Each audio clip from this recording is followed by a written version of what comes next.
Unë besoj që do t'japim fund retorikës boshe, se për ndryshe do i thoja revolucion. Qa do më thënë revolucion?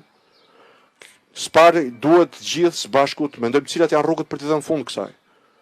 Dhe nëse të gjithë bim dakord, hajde të bëjmë gjithçka që kemi në dorë. Që nga dalë janë rrugën sheshe dhe të kumboj zëri rinis, siç kumboj heshtja rinis me 14 maj, tani të kumboj zëri rinis, për të kërkuar atë që është e drejtë, për të vetëdijsu të gjithë që kjo është rruga e drejtë, e deri pse jo? Pse jo? Ta mendojmë. Kushdo që mendon se listat e hapura janë një, s'po them që është zgjidhja përfundimtare, për t'i dhënë fund monopolit të së keqes dhe të vjetës së Shqipëri, le të bashkohet. Le të bashkohet në televizje. Le të bëmi 1.000, 5.000, 50.000, 150.000. Le të bëmi shumica e shqiptarëve që folën me heshtje.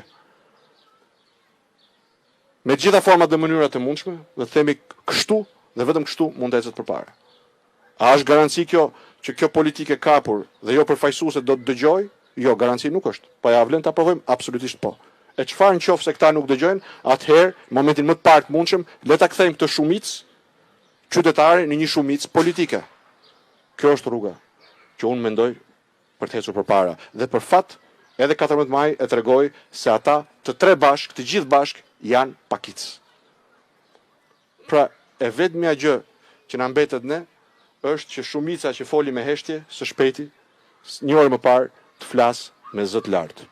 Në mendimin tim, listat e hapura, vetingu politik, kufizimi mandateve, janë 3 piketa të cilat marrë së bashku mund ta sjellin edhe një herë qytetarin dhe politikën afër njëri tjetrit.